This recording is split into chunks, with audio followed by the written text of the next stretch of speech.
शामली जिले में बीजेपी की हालत हो गई पतली।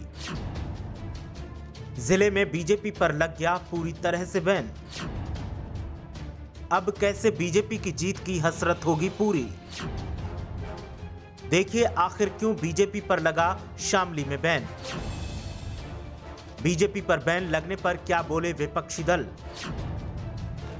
बीजेपी के बैन से किस दल को सबसे ज्यादा फायदा। बीजेपी बैन के पीछे की क्या है पूरी सियासी कहानी और बैन के पीछे कौन सा मुद्दा है सबसे बड़ी वजह। एक तरफ पूर्ण बहुमत के साथ सरकार बनाने का सपना बीजेपी देख रही है, लेकिन दूसरी तरफ बीजेपी की उम्मीदों पर ऐसी तलवार चल रही है कि अब बीजेपी को ना निगलते बन रहा है और ना ही उगलते बन रहा है। बीजेपी की स्थिति अब करो या मरो वाली दिखाई दे रही है। शामली जिले में बीजेपी पर बैन क्या लगा कि बीजेपी की उम्मीदों को बड़ा झटका लग गया।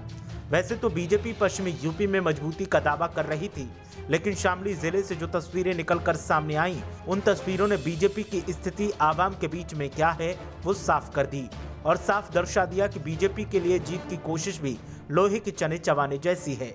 बीजेपी पर बैन के बाद सपा आरएलडी गठबंधन सबसे ज्यादा खुश दिखाई दे रहा है, क्योंकि अगर बीजेपी का वोट कटेगा तो गठबंधन को ही जाएगा और ऐसे में गठबंधन के उम्मीदवार अब अपनी बढ़त को लेकर काफी उत्साहित दिखाई दे रहे हैं।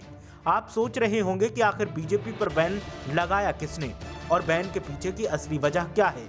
तो आइए एक एक कर हर सवाल का जवाब आपके सामने पेश करते हैं और बताते हैं कि इस बैन की पूरी कहानी क्या है। तो जिस बैन की हम बात कर रहे हैं वो ना तो सरकार ने लगाया है और ना ही चुनाव आयोग ने और ना ही किसी कोर्ट ने, बल्कि इन तस्वीरों को जरा गौर से देखिए और फिर अपने दिमाग पर भी जोर डालिए कि इन तस्वीरों में दिखने वाले हालात क्या बयान करते हैं।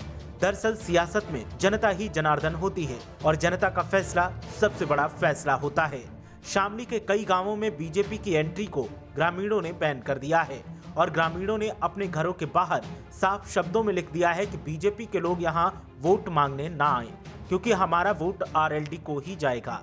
कई ग्रामीणों का तो कहना है कि हमें बीजेपी नेताओं पर भरोसा नहीं है, हम दिन में घर पर होते नहीं हैं और महिलाएं घर में अकेली होती हैं, इसलिए बीजेपी वाले ना तो दरवाजे पर आएं और ना ही महिलाओं से बात करें।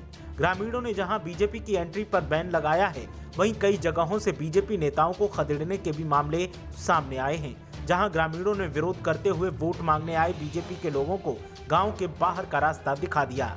ऐसे में बीजेपी के हाथ पांव फूले हुए हैं कि अगर इसी तरह का विरोध चलता रहा तो फिर सरकार बनाने के लाले पड़ जाएंगे। देखना यह है कि अब बीजेपी इन हालातों से कैसे पार पाती है और कैसे जीत के दावे को सच करती है। ब्यूरो रिपोर्ट, मीडिया हलचल।